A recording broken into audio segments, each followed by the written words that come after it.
Class 12th। आज हमारा नया चैप्टर स्टार्ट होगा जिसका नाम है जैव प्रौद्योगिकी सिद्धांत एवं प्रक्रम। तीन चीज़ें, बायोटेक्नोलॉजी, इसके क्या प्रिंसिपल हैं और इसका प्रोसेस क्या है, किस तरह से ये डील होती है। ठीक है, सबसे पहले बात करें बायोटेक्नोलॉजी या जैव प्रौद्योगिकी, जहाँ पर जैव यानी कि बायो या सजीव जो हम कहते हैं, और प्रौद्योगिकी मतलब टेक्नोलॉजी, जहाँ पर जीव विज्ञान और भौतिकी को एक साथ मिला दिया जाए तो वही बायोटेक्नोलॉजी बनती है। यानी कि इंजीनियरिंग या फिर जो आपके मैकेनिज़्म है उनका इस्तेमाल करके हम जब हम जीव विज्ञान में करते हैं तो वही बायोटेक्नोलॉजी कहलाता है। इसके अंतर्गत हम इस टेक्नोलॉजी का यूज़ करके कई सारी चीज़ें बनाते हैं, जैसे एंटीबायोटिक्स, हार्मोन्स, एंजाइम्स, विटामिन्स, तरह तरह की चीज़ों का निर्माण करते हैं। जीवों को और अधिक उन्नत बनाने की कोशिश करते हैं, उनके गुणों को और अधिक विकसित करते हैं, उनमें नए जीन स्थानांतरित करते हैं ताकि वो और ज़्यादा मॉडिफाई या डेवलप हो सके। ठीक है, जैव प्रौद्योगिकी से पहले भी हम सूक्ष्म जीवों के उपयोग को जानते थे। इससे पहले वाले चैप्टर में हमने यही पढ़ा है कि सूक्ष्म जीव किस तरह से हमारे अलग अलग क्षेत्रों में हमें जो है फ़ायदा पहुंचाते हैं। ठीक है, चाहे वो कृषि के क्षेत्र में हो, घरेलू उत्पाद हों, औद्योगिक उत्पाद हों, तो यहाँ पर भी हम सूक्ष्म जीवों की सहायता से एक इस तरह का डीएनए तैयार करते हैं जो जीवों को और अधिक उन्नत बनाता है या उनके जीन को स्थानांतरित करने में हमारी हेल्प करता है। इस तरह का जो डीएनए होता है उसे पुनर्योगज डीएनए कहते हैं। पुनर्योगज डीएनए मतलब रिकॉम्बिनेट डीएनए। जब किसी डीएनए को आपको मैं एक डायग्राम दिखाती हूँ।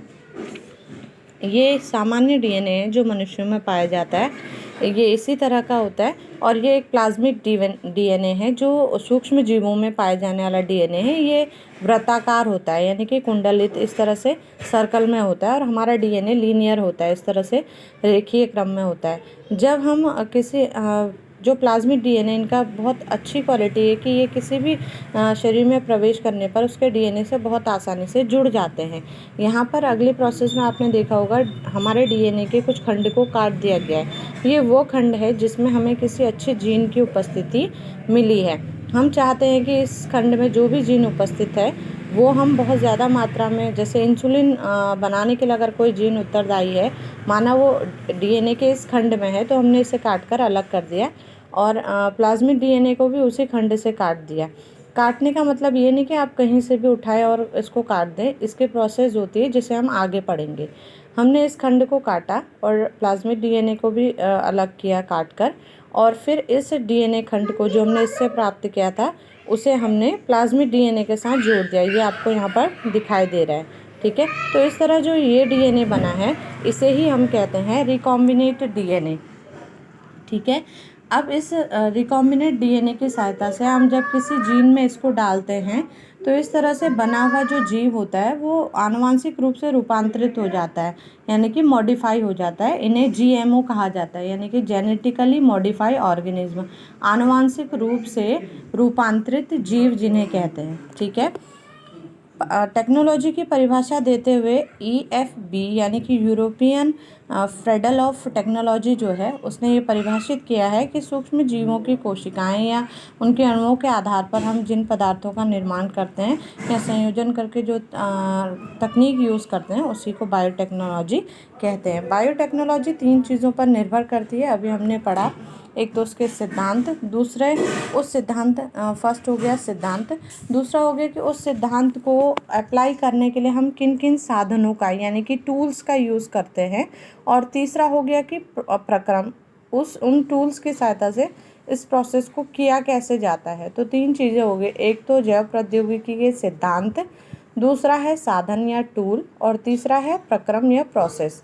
बायोटेक्नोलॉजी सिद्धांत के अंदर दो चीज़ें आती है, एक है आनुवांशिक अभियांत्रिकी यानी कि जेनेटिकल इंजीनियरिंग, दूसरा है रासायनिक अभियांत्रिकी केमिकल इंजीनियरिंग।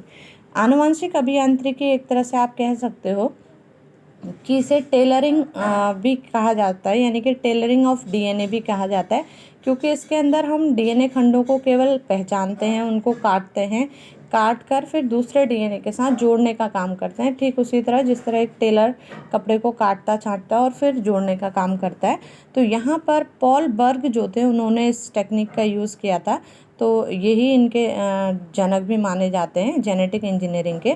तो इसमें डीएनए खंडों को वांछित डीएनए आपको मिलेगा, कई जगह लिखा हुआ। वांछित डीएनए का मतलब है जो डीएनए हमें चाहिए, ठीक है, जिसकी हमें ज़रूरत है, उन डीएनए खंडों की पहचान करना, उन्हें जोड़ना, काटना या ठीक करना ही आनुवांशिक अभियांत्रिकी कहलाती है।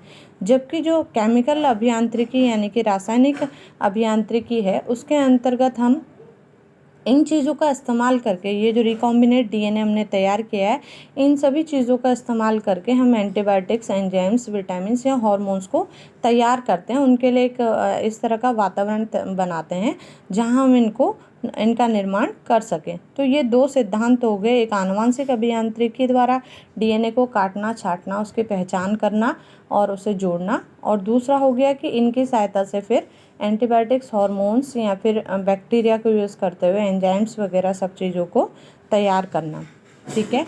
अब अगला आता है हमारा डीएनए के टूल्स या फिर साधन, यानी कि रिकॉम्बिनेट डीएनए बनाने के लिए हम किन किन साधनों का या टूल्स का इस्तेमाल करते हैं। इसमें हम 5 चीज़ों का इस्तेमाल कर रहे हैं, जिसमें सबसे पहला है आपका प्रतिबंधन एंजाइम, दूसरा है पॉलीमरेज एंजाइम, दूसरा डीएनए लाइगेज एंजाइम वाहक, और तीसरा है परपोषी जीव, ठीक है। तो इनके बारे में हम अगले वीडियो में पढ़ेंगे। आज इतना ही।